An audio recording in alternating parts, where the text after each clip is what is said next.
Assalamualaikum warahmatullahi wabarakatuh.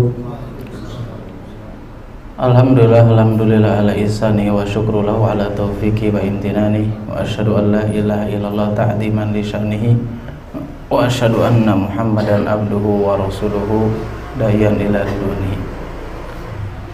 Alhamdulillah, kita akan melanjutkan kembali penumpang masih komplit ini. Dicek dulu, kalau udah istirahat di bis juga suka ada ketinggalan ya. Ayo udah istirahat, dah makan ya. Mudah-mudahan masih komplit, nggak ketinggalan kendaraan.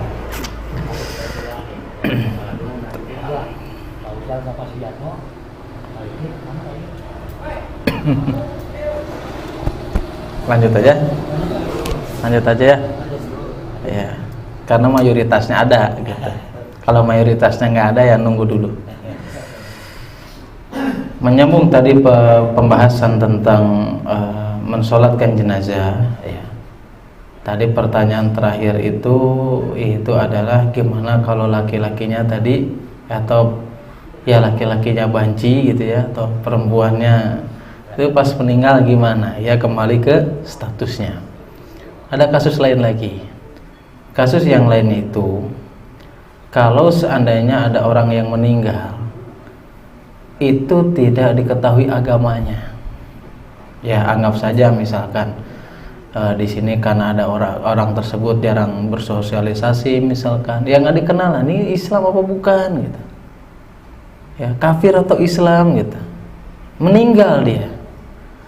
Nah, para ulama menjelaskan kalau ada seseorang yang tidak diketahui identitasnya, itu maka dilihat tanda-tanda sesuatu yang ada dalam Islam. Salah satunya apa? Maaf ya, dilihat apakah kemaluannya dikhitan atau enggak. Ya, satu. Yang kedua dilihat dari pakaiannya. Kalau misalkan dia ada tanda-tanda dalam Islam, salah satunya dikhitan, ketika tidak diketahui identitasnya, maka dia dihukumi alias disolatkan sebagaimana orang Islam yang meninggal. Tapi bagaimana setelah dicek ternyata nggak ada tanda-tandanya, pokoknya nggak kelihatan aja tanda-tandanya. Maka para ulama mengatakan, maka dilihat dulu. Kalau dia meninggalnya identitasnya nggak diketahui, tidak ada tanda-tanda disunat misalkan salah satunya, tapi dia berada di lingkungan yang mayoritas muslim, maka dia disolatkan. Tapi kalau seandainya dia tidak ada tanda-tanda juga, kemudian dia tinggal di sebuah perkampungan yang mayoritas bukan muslim, maka dia tidak perlu disolatkan. Jelas? Jelas. Nah, kasus yang kedua, bagaimana kalau ada orang yang meninggal itu tercampur, nggak bisa dibedakan. Ya, artinya apa? Tercampur antara orang kafir dan muslim. Dalam madhab Maliki, dalam madhab Syafi'i, Maliki, dan dalam madhab salah satu di antara pendapat dalam madhab Hambali, kalau di situ berkumpul, bingung ini gitu ya. Tapi kita tahu di kumpulan tersebut ada orang Islam. Dalam tiga madhab tersebut selain daripada Abu Hanifah, maka kita tetap sholat dan niatkan untuk orang muslimnya saja. Ini pendapat yang pertama. Pendapat yang kedua, itu harus dilihat dulu mana yang mayoritas. Ya, ketika banyak yang meninggal, berarti kalau dilihat mana yang mayoritas harus dicek, harus dilihat, harus dipastikan. Kalau di situ mayoritas ternyata yang meninggalnya kaum muslimin lebih banyak daripada orang kafir, maka sholat di situ. Tapi kalau sebaliknya yang mayoritasnya orang kafir, maka tidak perlu sholat. Ya, tapi kalau tadi pendapatnya tiga madhab, pokoknya sholat aja lah. Yang penting di situ ada orang Islam, jadi niatkan untuk orang Islamnya. Ya, pendapat yang kedua dilihat mana yang lebih banyak. Nah, pendapat yang ketiga itu pendapat dari Abu Hanifah atau madhab Hanafi, ketika dua-duanya seimbang. Yang meninggal muslim sama kafir itu ibaratnya 50-50. Maka menurut Abu Hanifah, maka itu tidak perlu disolatkan. Jelas? Jelas. Sekarang kita lanjut. Pembahasan selanjutnya yaitu adalah tentang tempat mengerjakan sholat. Mengerjakan sholat ini memang yang disunahkan yaitu adalah mengerjakannya di musola. Musola itu maksudnya bukan tempat kayak gini kan, kita taunya kalau yang gede masjid ya, yang kecil musola. Padahal itu sama masjid, mau gede mau kecil. Tapi musola dalam istilah bahasa Arab atau dalam istilah yang dijelaskan hadis Nabi SAW itu, maksudnya musola ini adalah tempat sholat selain masjid, lapangan. Ya itu namanya musola. Nah, makanya dulu kalau di Yaman itu, kalau orang ada yang meninggal itu karena banyak ya ininya, kita pelajarnya itu. Jadi setelah ada yang meninggal itu kita semuanya ke lapang, padang pasir kan, jamaah semua panjang. Ya, itu maksudnya musola. Nah ini disunahkannya di situ. Kalau kita mensolatkan jenazah, disunahkannya itu di mana? Di musola. Adapun di masjid, nah ini ada perbedaan para ulama. Di antara pendapat dalam mazhab Hanafi itu, mensolatkan jenazah di masjid hukumnya makruh. Dalam mazhab Hanafi atau Abu Hanifah atau yang lainnya, di antara pendapatnya adalah makruh hukumnya mensolatkan jenazah di masjid. Kalau dalam mazhab Hambali, mensolatkan jenazah di masjid mubah alias boleh. Jelas? Kalau kita merujuk kepada pendapat mazhab Syafi'i, maka mensolatkan jenazah di masjid hukumnya adalah sunnah kalau tidak mengotori. Ya, kalau tidak mengotori maka disunahkan di mana? Di masjid. Nah, bagaimana Ustaz kalau seandainya ini judulnya, perhatikan ya. Kalau seandainya ada orang yang tertinggal, ini judulnya tertinggal. Bagaimana kalau seandainya kita tertinggal sholat jenazah, kemudian kita sholat di makam? Boleh apa enggak? Ini ada perbedaan para ulama juga. Pendapat yang pertama, kalau kita tertinggal jamaah, ya, kecuali kita mendapati jenazahnya sudah di makam. Yang pertama, hampir mayoritas ulama, kalau tertinggal ya, bukan sengaja, hampir mayoritas ulama menghukuminya boleh kita sholat jenazah di makam. Kenapa? Karena Nabi SAW itu pernah ada perempuan yang dulu biasa membersihkan masjidnya Rasulullah SAW. Sudah beberapa hari Nabi nggak ngelihat, nanya sama orang-orang di sekitarnya. Kalau nggak salah namanya Aswad. Ini mana ini perempuan yang biasanya nyapu masjid ini? Yang bersihkan itu mana? Ternyata orang-orang di sekitar mengatakan dengan mudahnya, dengan ringannya, wanita tersebut sudah meninggal. Rasulullah agak sedikit kaget. Kenapa kalian tidak mengabarkan kepada saya? Ya, coba tunjukkan di mana makamnya wanita tersebut. Ya, kemudian apa? Diantarlah ya Nabi SAW dan para sahabatnya ke makam perempuan tersebut. Kemudian Rasulullah SAW sholat jenazah di makamnya, sambil Nabi mengatakan apa? Bahwasanya orang ketika dimasukkan ke liang lahat itu adalah sesuatu yang gelap, dan sholatku ini diantara sebab yang bisa memberikan cahaya. Ini dalil yang membolehkan kalau kita tertinggal sholat jenazah di kuburan. Yang kedua, pendapatnya itu secara mutlak dilarang, nggak boleh sholat di mana? Sholat di kuburan atau sholat jenazah. Secara mutlak pokoknya nggak boleh apa aja. Secara mutlak, nggak ada alasan lain. Dan pendapat yang ketiga, sholat jenazah di kuburan itu boleh dilakukan kapan? Kalau seandainya belum ada yang mensolati. Berarti ada tiga ya. yang membolehkan, mutlak melarang, yang ketiga boleh kalau belum ada yang mensolati. Tetapi kenapa jumhur ulama membolehkan? Semuanya terbantahkan. Tadi ada yang berpendapat bahwa secara mutlak nggak boleh kan sholat di kuburan. Betul, Nabi itu melarang, haram hukumnya, dosa ya, kita melakukan sholat di kuburan haram hukumnya. Tetapi yang diharamkan di sini sholat di kuburan itu adalah sholat selain daripada sholat jenazah. Kenapa haram? Karena sholat jenazah itu tidak ada ruku dan tidak ada sujud. Jelas?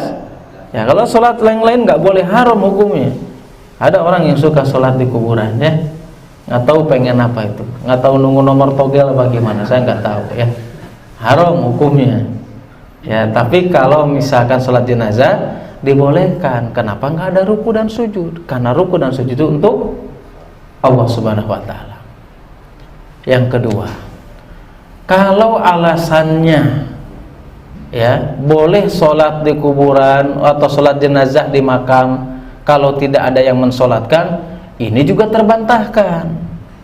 Terbantahkannya di mana? Di zaman Rasulullah itu tidak ada seorang pun yang meninggal kecuali sudah disolatkan, tapi Rasulullah melakukannya.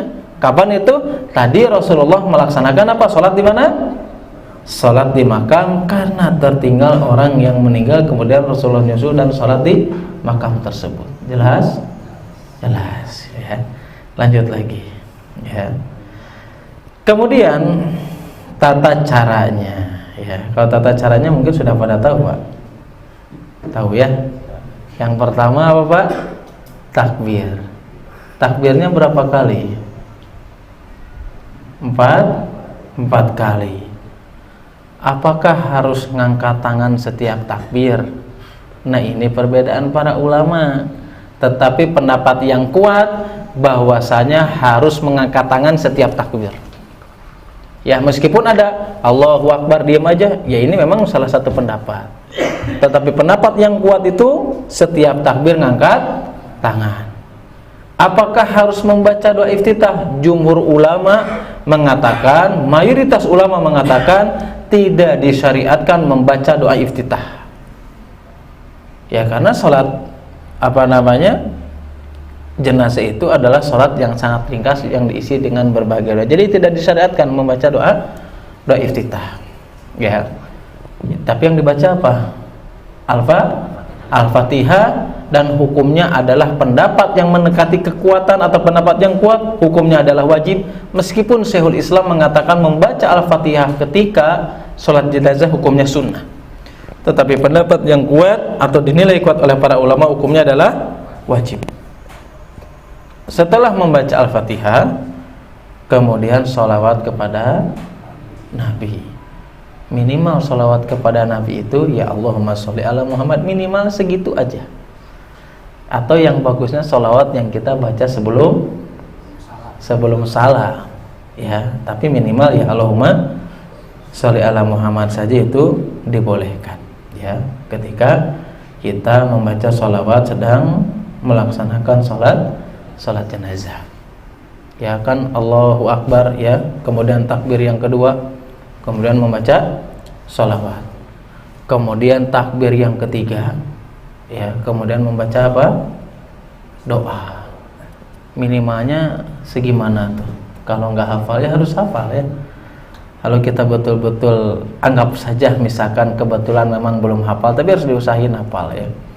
Kalau minimal belum hafal ya kita doakan sampai Allahumma gfir lahu warhamhu wa afihi wa'fu anhu wa akrim nuzulahu wa wasi madakhalahu, minimal segitu aja. Tapi kalau bisa harus hafal. Jangan ikut sholat doang tapi nggak baca. Kan kita sayang sama orang yang meninggalnya ya, saling mendoakan. Nanti dihafalkanlah itu mah ya. Banyak doa-doa itu. Nah, untuk lafadznya Allahumma gfir lahu itu kan untuk siapa? Laki-laki. Kalau untuk perempuan boleh nggak pakai Allahumma gfir lahu? Harus gimana? Allahumma gfir laha. Tapi sebetulnya boleh juga apa pakai Allahumma gfir lahu. Ya.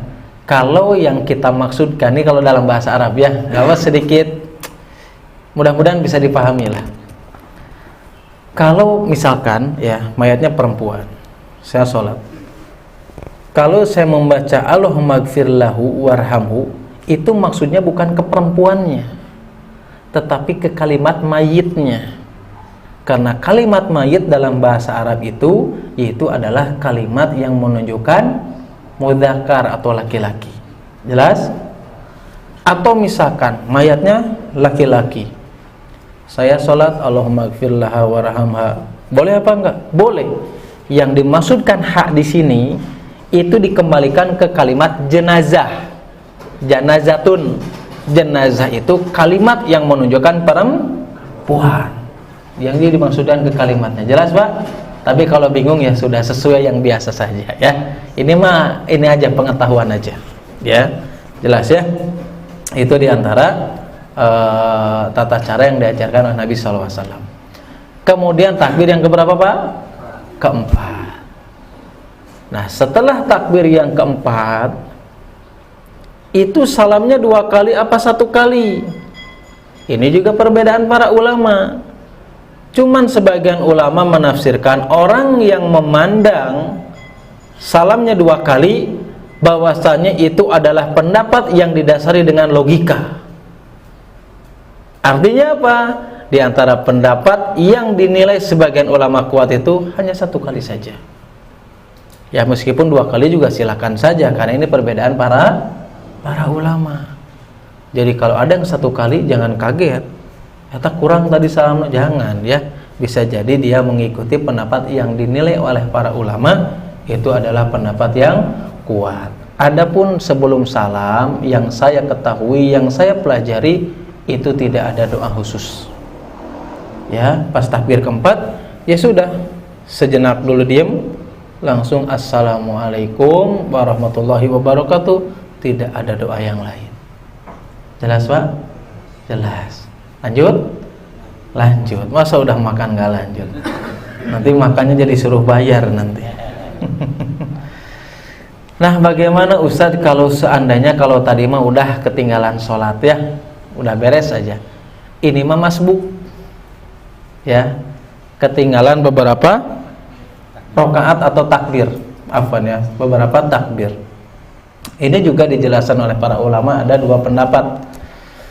Kalau seandainya anggap saja dia tertinggal 1 takbir atau 2 aja misalkan, mau 1 takbir lah, maka apa? Ya sudah, dia mengikuti misalkan takbir yang pertama pas Al-Fatihah dia ketinggalan, berarti pas nyampe itu takbir yang kedua sedang baca sholawat, ya sudah, dia ikut takbir yang kedua, baca sholawat, takbir ketiga, takbir keempat, kemudian di akhir dia mengkodok takbir yang sebelumnya ditinggalkan, yaitu membaca Al-Fatihah. Kalau pendapat yang kedua, kalau dia tertinggal ya sudah, nggak usah dikodok, sedapatnya dia aja. Tetapi pendapat yang selamat menurut pemahaman saya, kalau memang kita jadi masbuk, ya sudah, kita mengikuti takbir berapapun kita ketemunya. Kalau misalkan memungkinkan bisa mengkodok, jenazahnya nggak langsung diangkat, maka selesaikan dulu takbir yang tertinggal. Ya. Tapi kalau seandainya ini nggak mungkin dikodok nih, karena ini jenazah pasti langsung diangkat. Nah, kalau tidak memungkinkan, maka ya sudah, nggak perlu dikodok. Ini yang lebih selamat. Jelas, Pak? Wallahu a'lam bishawab. Ya, nah, nanti tinggal prakteknya aja. Ya, prakteknya makanya nggak lama kayaknya. Kemudian pembahasan selanjutnya yaitu adalah pembahasan tentang mengiringi jenazah. Ya, ini juga penting ya. Salah satunya hadis Nabi SAW, ada 6 hak seorang muslim dengan satu sama yang lainnya, yaitu adalah wattiba'ul janazah, yaitu adalah mengiringi jenazah. Adapun mengiringi jenazah, ya kita kalau jalan bisa di depannya, di samping kanannya, kirinya ataupun belakangnya, itu dibolehkan ya. Ustadz, bagaimana kalau seandainya diiringinya dengan ambulans? Hampir para ulama mengatakan hukumnya adalah makruh, kecuali memang ada alasan tertentu. Misalnya makamnya jauh pisan, ya kalau jauh pisan nggak mungkin kita jalan kaki, ya. Tapi kalau dekat, maka sebaiknya diangkat, ya sebagaimana kita ketahui, ya, dengan 4 orang di pundak masing-masing, ya, tidak menggunakan ambulans. Hal yang harus kita ketahui ketika mengiringi jenazah, dijelaskan Al-Imam An-Nawawi, salah satu ulama besar dari kalangan mazhab Syafi'i, dalam kitab Al-Adhkar, beliau menjelaskan bahwasanya ketika kita mengiringi jenazah itu tidak boleh membaca doa-doa tertentu. Tidak boleh juga kita mengeraskan suara, nggak boleh. Siapa yang mengatakan? Adalah Imam Nawawi, murid atau diantara ulama besar dalam mazhab Syafi'i. Nggak boleh kita menentukan doa-doa tersebut atau ya nggak usah. Ya, kata Imam Nawawi itu tidak disyariatkan itu. Yang disyariatkan ketika kita mengiringi jenazah itu adalah kita banyak mengingat Allah dan kita banyak mengingat kalau kita juga akan seperti itu alias mati. Tidak boleh juga ngobrol yang lain-lain.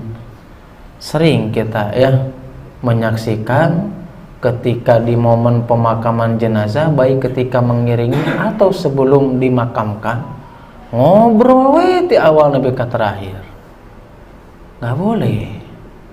Mending ngobrol aja. Ini sampai ada yang ketawa-ketawa. Saya ini beberapa hari yang lalu, ya,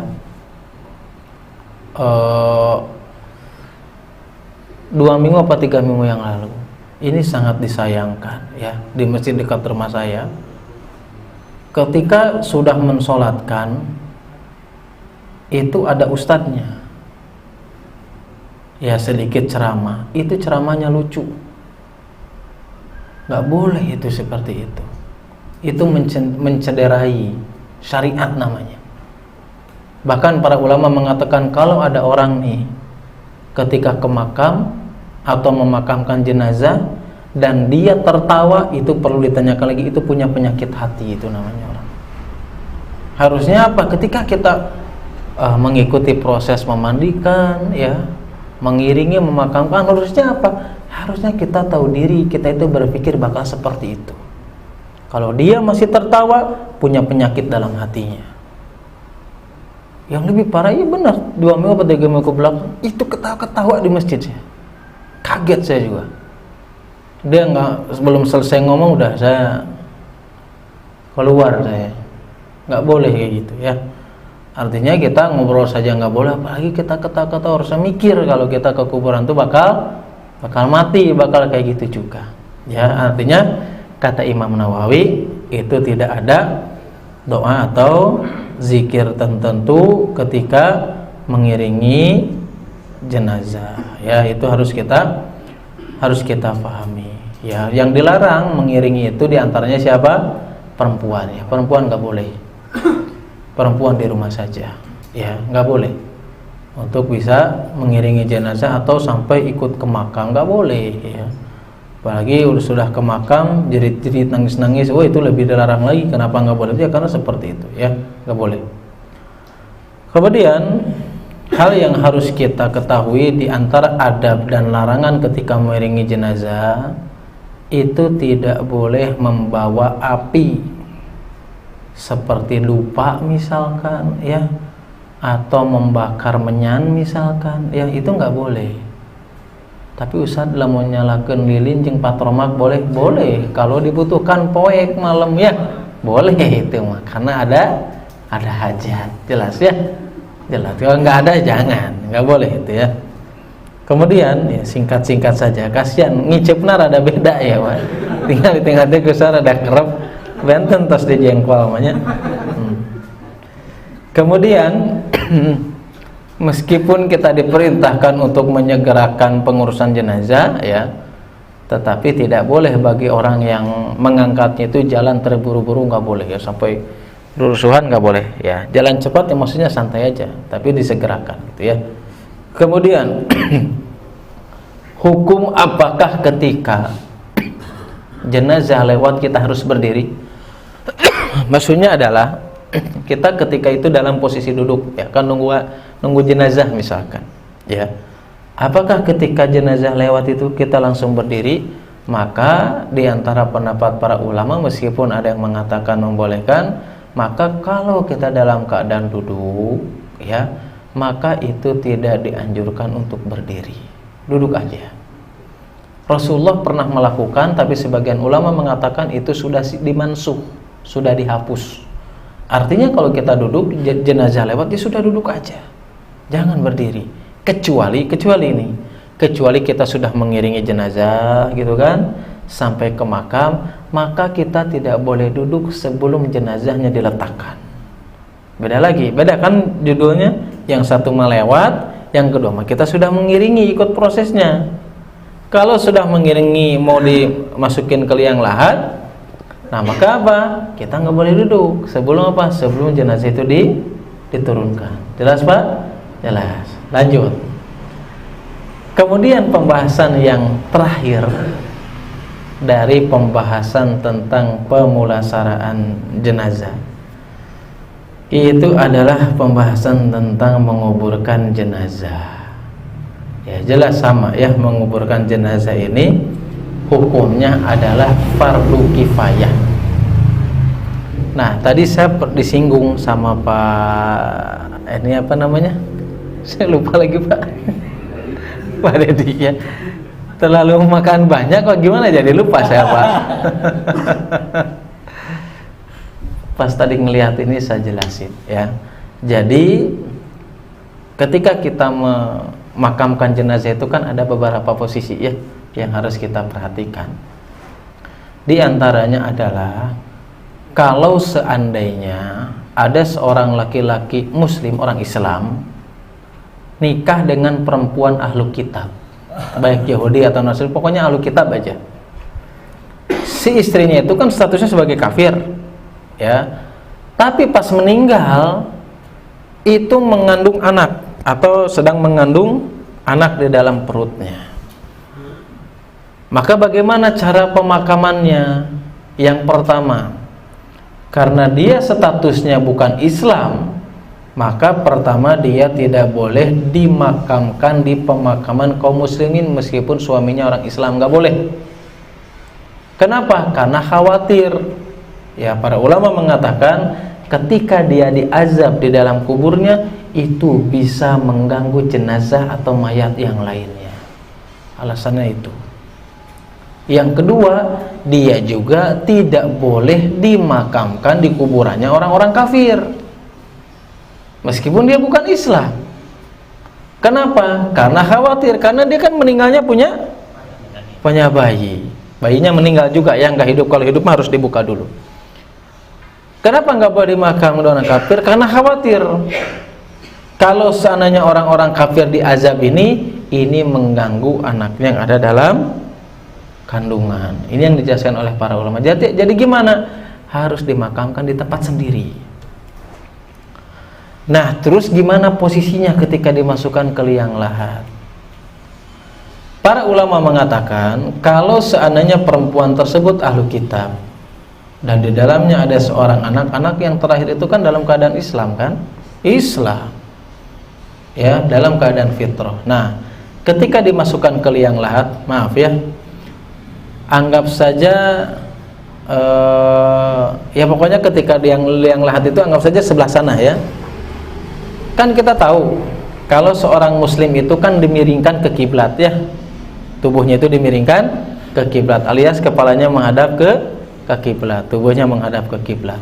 Nah, kalau perempuan yang ahli kitab ini kalau dimasukkan ke liang lahat, maka yang menghadap kiblat itu bagian belakangnya saja. Jadi lamun bahasa kasarnya mah apa? Nonggongan. Kenapa harus nonggongan? Pertama, dia bukan Islam. Yang kedua, supaya bayi yang ada di dalam kandungannya yang menghadap kiblat. Ya, karena bayi itu biasanya menghadapnya ke sini ya, secara teori ya. Itu menghadapnya ke kita. Artinya kalau kitanya nonggongan kiblat, berarti bayinya menghadap ke kiblat. Jelas Pak? Jelas. Lanjut. Yang kedua hal yang harus kita ketahui yaitu adalah sunnahnya menguburkan orang yang meninggal itu di pemakaman umum, sebagaimana yang senantiasa dilakukan Nabi SAW, yaitu adalah para sahabat Nabi SAW. Mereka dimakamkan di mana kalau di Madinah dekat Masjid Nabawi? Baqi Gharqad namanya, di Baqi, di pemakaman Baqi.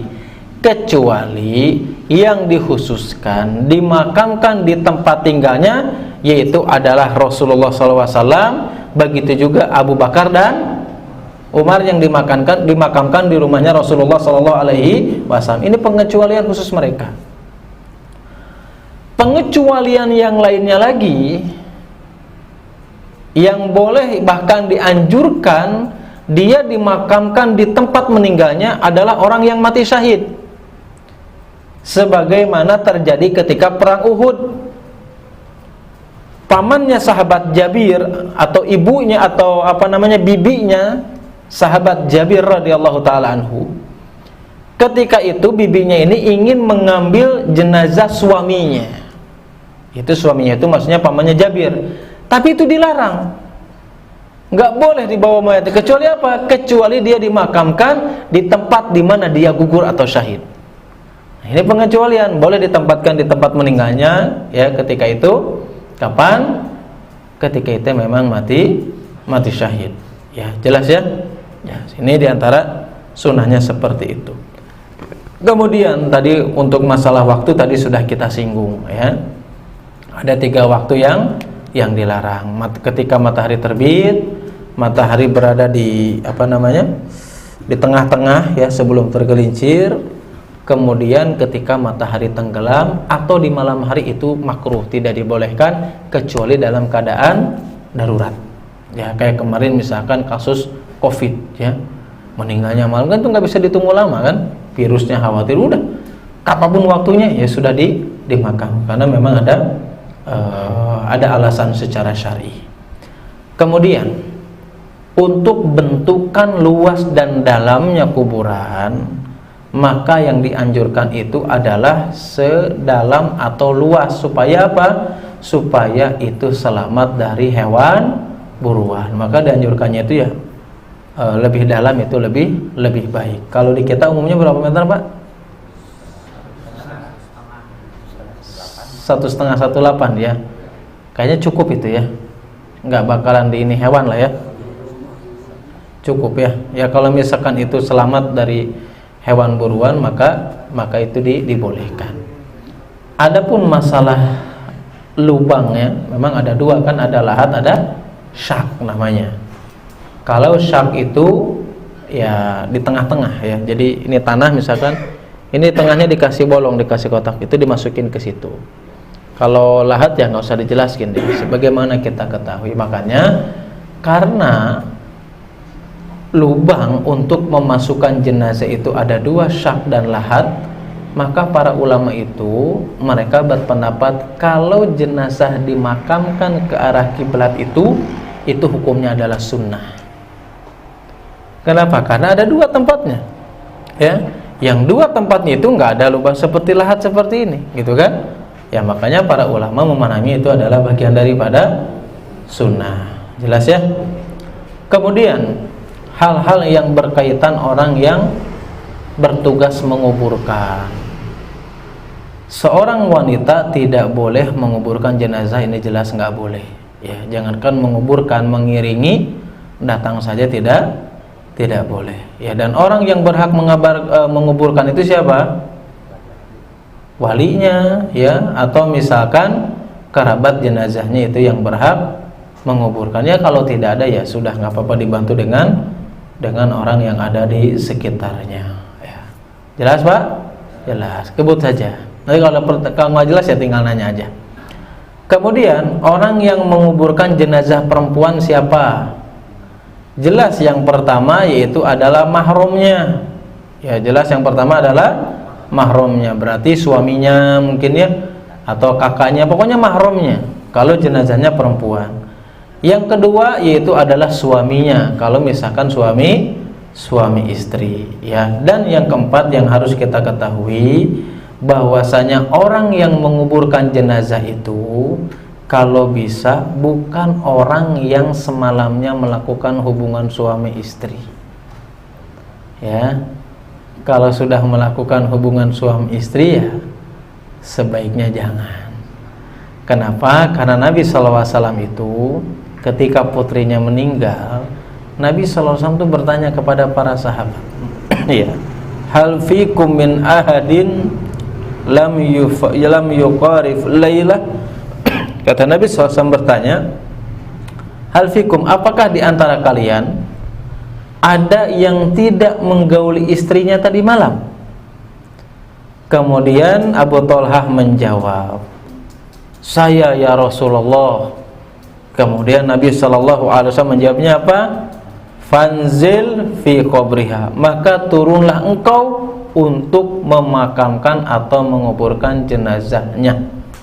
Ya, ini diantara dalil bahwasanya kalau bisa yang menguburkan atau mengurabkan, ya, itu bukan orang yang tadi malamnya melakukan hubungan suami istri. Kenapa nggak boleh? Ya, kita tidak perlu menanyakan, yang jelas itulah yang dijelaskan Nabi SAW. Kita mengambil hikmahnya, jelas ya. Kemudian cara melakukan memasukkan jenazah ke dalam makam atau kuburan, sesuatu yang disunahkan itu yaitu adalah memasukkannya dengan cara apa? Dari bagian kiri atau kaki nih, bagian kaki jenazahnya. Jadi kakinya dulu, kalau misalkan memungkinkan, itu bagian daripada sunnah. Tapi kalau nggak ada, ya dari arah kiblat yang biasa kita kenal, ya, diturunkan seperti itu dibolehkan. Itu dari arah kakinya dulu, itu adalah bagian daripada sunnah, ya. Kemudian ketika memasukkan ada doanya, ya. Apa doanya? Bismillah ala millati Rasulullah atau ala sunnati Rasulillah, ini juga dibolehkan. Itu doa diantara ketika sunnah ketika kita memasukkan jenazah ke makamnya atau ke liang lahat, ya.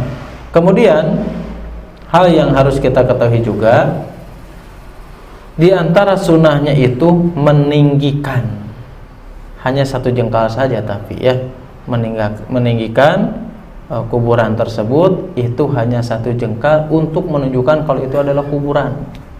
Nggak boleh lebih daripada itu. Apalagi membangunnya, menemboknya, itu adalah sesuatu yang diharamkan. Nggak boleh. Karena Nabi SAW melarang itu apa? Yang pertama, meninggikannya, mendudukinya, dan apa? Dan mengecatnya. Itu nggak boleh. Begitu juga memberikan nama nggak boleh, tapi ada rinciannya kalau memberikan nama, ya. Di antara penjelasan Syekh Utsaimin, itu memberikan nama itu memang sebagian ulama secara mutlak nggak boleh, ya. Jenazah yang sudah meninggal itu pakai nisan, pakai nama nggak boleh. Itu secara mutlak sebagian ulama berpendapat demikian. Dan ini bisa kita saksikan, ya. Kuburannya Utsman bin Affan itu yang kaya sampai sekarang meskipun udah nggak ada, itu kuburannya gimana? Tahu kan Pak, ya? Kuburannya cuma tanah biasa aja, gak ada nisan di situ. Itu orang kaya itu, sampai sekarang hartanya banyak, nambah terus. Nah, tapi para ulama sebagian ada yang membolehkan kalau hanya sekedar memberikan nama, tapi cuma nama aja, misalkan nama aja, misalkan sama tanggal wafat, udah segitu aja. Tapi kalau soalnya sudah nama, tanggal, dipuji-puji dan yang lain-lain, maka ini termasuk larangan yang dilarang oleh Nabi SAW. Kenapa membolehkan demikian? Pendapat yang kedua, karena Nabi itu pernah menguburkan jenazah salah satu sahabat Rasulullah SAW, itu meletakkan batu atau kerikil di atas kuburannya. Tujuannya apa? Supaya saya kenal dengan sahabatku. Artinya tujuannya supaya diketahui, kan begitu. Nah, makanya dari apa yang dilakukan Nabi SAW, boleh seseorang menulis namanya hanya sekedar untuk diketahui bahwasanya ini adalah istri saya, kerabat saya, atau keluarga saya, boleh. tapi nama dengan tanggal aja cukup. Nggak usah dipuji-puji beliau ini adalah anu gimana. Sampai ada yang apa nisan itu segini nih, nggak tahu itu tulisannya apa. Ya, kelihatannya sih bahasa Arab, nggak tahu apa tulisan. Udah gitu pakai tenda lagi Pak, masya Allah. Ya. Lebih ngeri lagi ya. Jangan Pak, jangan kayak gitu, dosa Pak. Nabi yang melarangnya. Bahkan Nabi itu memerintahkan apa? Untuk menghancurkan kuburan yang seperti itu Pak. Dosa itu. Itu bukan meringankan. Oh tuh udah cenah misalkan panu mau teh jelema cenah lain satu. Oh iya betul Pak. Yang meninggal itu orang. Emang Utsman bin Affan lain jelema gitu? Ya. Emang Aisyah istrinya Nabi itu bukan jelema? Jelema itu Pak. Bukan hewan, tapi dikuburkannya apa? Kita tahu kuburnya seperti apa. Ya kadang ada orang-orang yang seperti itu ya, menganggap itu baik. Menganggap baiknya kata siapa? Kata dia sendiri. Kalau menurut agama itu baik, pasti agama memerintahkan. Nggak mungkin dalam agama itu kebaikan itu ditutup-tutupi. Ini nggak boleh. Ya, nggak boleh kita membangunnya, meninggikan, menudukinya. Ini sesuatu yang dilarang dalam agama Islam. Tapi apakah boleh misalkan menggabungkan satu lubang kuburan untuk 2 orang dan 3 orang atau lebih? Boleh kalau seandainya memang sudah nggak ada tempat, ya gimana lagi. Ya ini juga terjadi ketika para syuhada di perang Uhud ya. Intinya dibolehkan. Kalau bisa memungkinkan ya ketika digabungkan atau apa disebut itu kuburan massal mungkin ya. Itu kalau bisa di dalamnya sedikit disekat-sekat. Sebagian ulama berpandangan demikian ya. Ini diantara hal yang berkaitan dengan memakamkan atau menguburkan jenazah. Tadi pertanyaan, Ustadz gimana sebagian orang ada yang mengadzankan ya. Harusnya adzan itu ngajak orang sholat, bukan ngajak orang mati ya.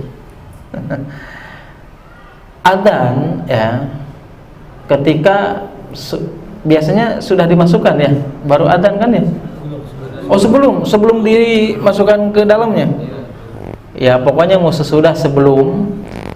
Mereka itu berpendapat dalam sebuah hadis Nabi SAW, kurang lebih artinya itu mayat itu ketika dimasukkan ke dalam lubang kuburannya atau liang lahat, selama itu belum dibangun maka dia mendengar adzan. Itu dalilnya mereka.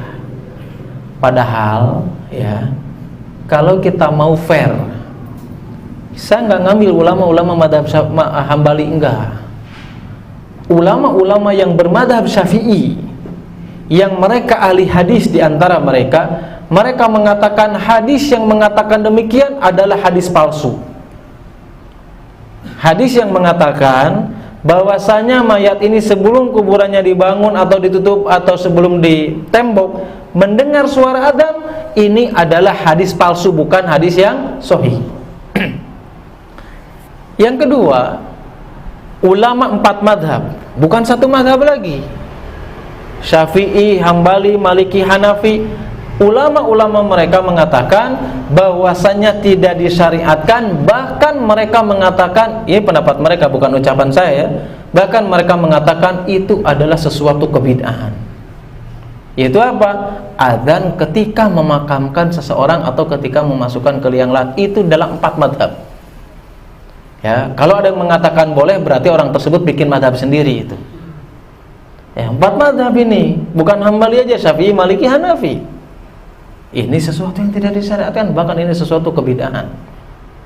Adzan ketika hendak memasukkan jenazah ke liang lahat. Yang lebih parah lagi, nah kalau ini saya menyaksikan dengan sendirinya. Kalau saya menyaksikan itu ketika jenazah sudah dimasukkan nih, ya, kemudian apa? Diharewosan.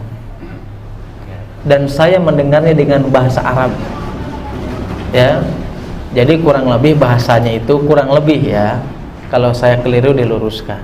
Intinya terjemahannya itu nanti kalau malaikat nanya gitu ya, kamu jawab A. Nanti kalau ini ditanya gini, jawab begini dan begitu ya, manrobukan yang gitu-gitulah. Dikasih kisi-kisi.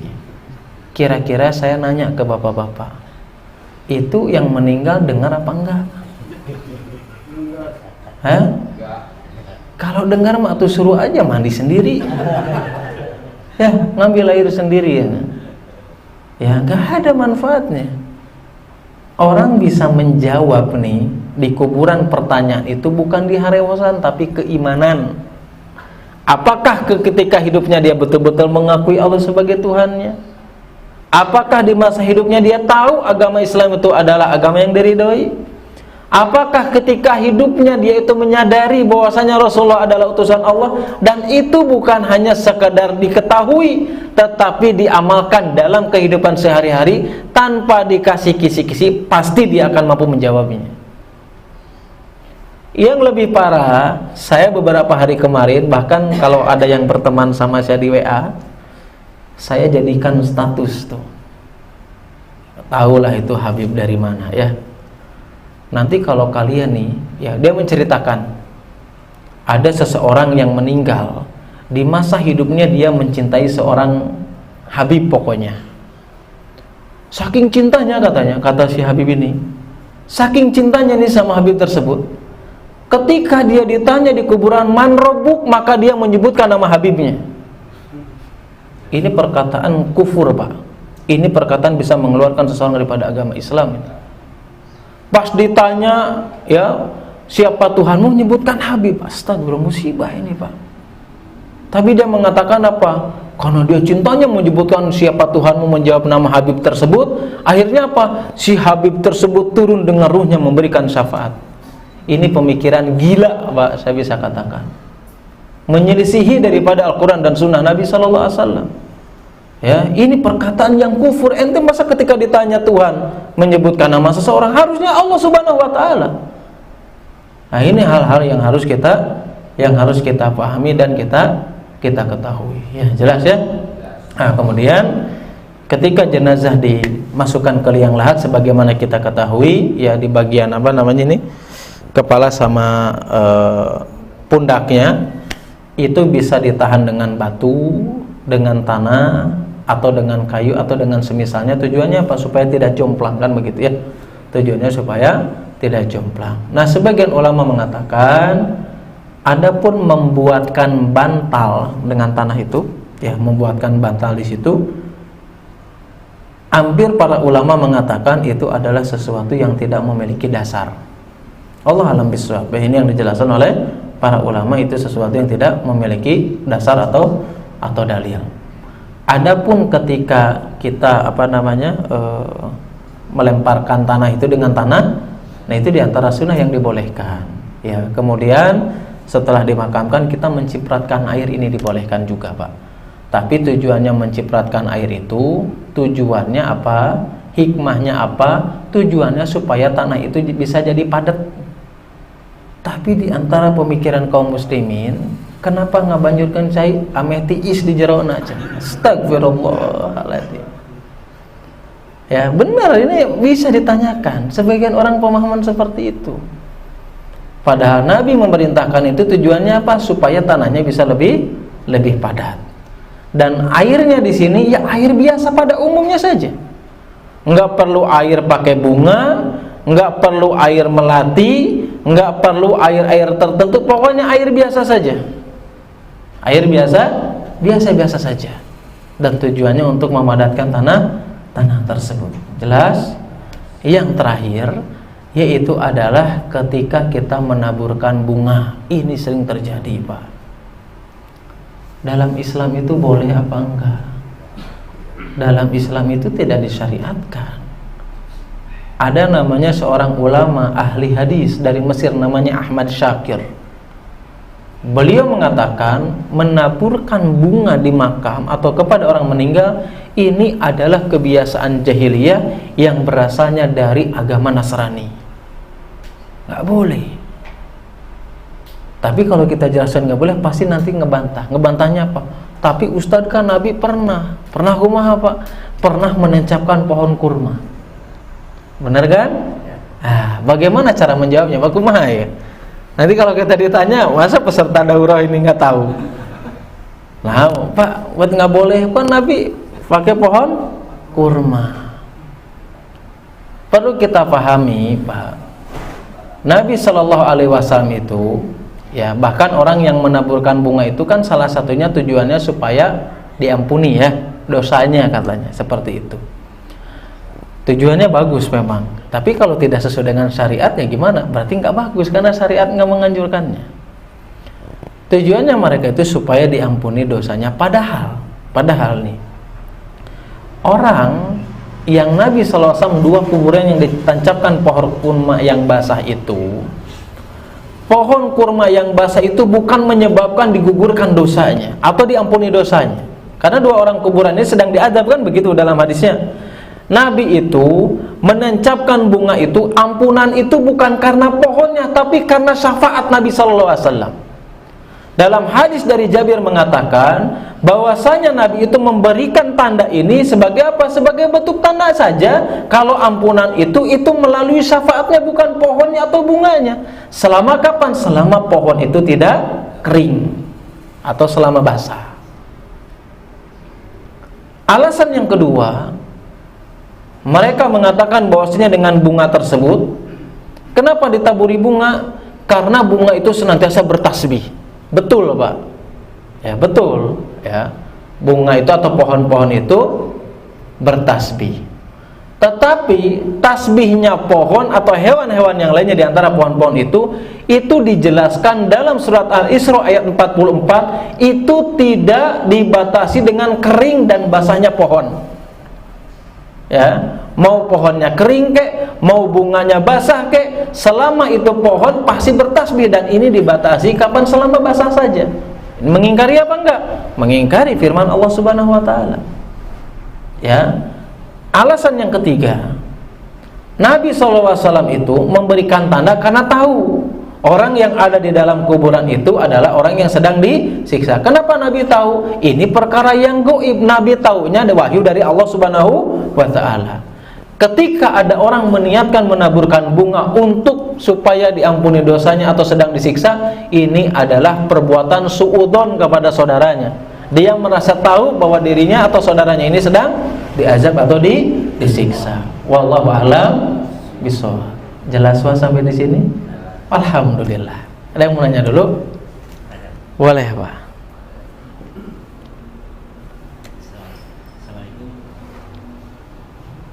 Mic-nya kayaknya harus dimandiin, mati, Pak. Assalamualaikum warahmatullahi wabarakatuh. Mau nanya, ada beberapa pertanyaan. Yang pertama mengenai jenazah, pemakaman jenazah. Ada beberapa anak pernah lihat, menyaksikan ada seorang jenazah meninggal, terus meminta dikuburkan di depan masjid sendiri saat itu. Kedua, jika di dalam kuburan itu kalau misalkan anak masuk ikut penguburan, terus ada sebagian orang jangan memegang pinggir-pinggir itu, ya. Terus alasannya kenapa kan, Pak? Jangan pegang. Yang ketiga, terus mengenai tutup itu keranda, ada yang pakai tulisan, ada yang tidak.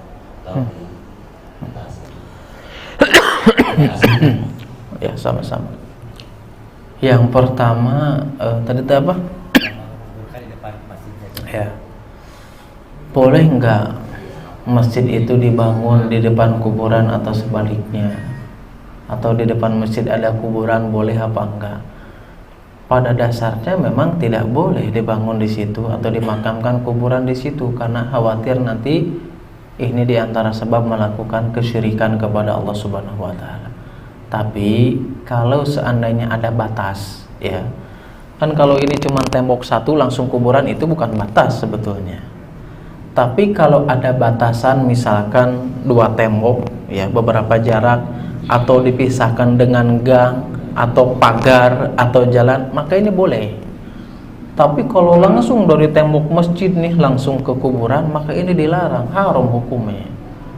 Atau misalkan Ustaz, saya mau kuburannya juga di belakang bukan di depan, sama, selama tidak ada batasan, mau kuburannya di depan, mau di belakang, di samping kanan, kalau di atas nggak mungkin, ya. Itu tetap nggak nggak boleh. Yang kedua, itu tidak boleh memegang alasannya apa. Ya, kalau misalkan kalau dipegang misalkan nanti tanahnya jadi ambrol misalkan, ya mungkin saja. Tapi kalau daripada selain itu, saya belum tahu pemahaman seperti ini. Nggak boleh memegang uang tanah. Nanti kalau naik ke atasnya gimana Pak? Terbang mau gimana? Langsung gini diangkat itu ya. Masya Allah. Ajib ya. Masya Allah. Allah alam bisa. Terus yang ketiga apa tadi Pak? Penulisan huruf Arab dari untuk menutupi penulisan. Nah ini memang sebagian ulama itu mendasari dengan dalil secara umum. Boleh nggak sih lafaz kalimat la ilaha illallah atau dan yang lainnya ya dipajang seperti itu? Ya, sebagian ulama yang membolehkan kalau seandainya itu tidak mengurangi kehormatan kalimat tersebut, ya. Tapi kalau seandainya itu jadi dipanaskan, dijemur, kena debu, ini diantara sesuatu yang tidak dikatakan menghormati kalimat tersebut. Ya, kalau nanti jadi kotor, apalagi pas sudah nguburin ditilep-tilep teh apa, disimpan di handap, maka lebih baik jangan. Ya, itu lebih baik. Allah alam bisa. Ustaz, apa saya pernah dengar di Jawa khususnya Jawa Tengah, Ya. dengar ada fidyah sholat buat jenazah. Apa itu ada? Terus satu lagi, kalau misalnya ada tanaman hidup di atas makam, apa boleh dicabut untuk memelihara makamnya? Ya. Oh iya, yang pertama fidyah ini maksudnya dia pernah ninggalin sholat gitu. Iya kayaknya. Kalau sholat itu, dan ini juga saya pernah dengar, ya, bahwasanya orang itu bisa membayar ya, membayar dari karena dia tidak sholat. Terus kalau kita miskin gimana ya?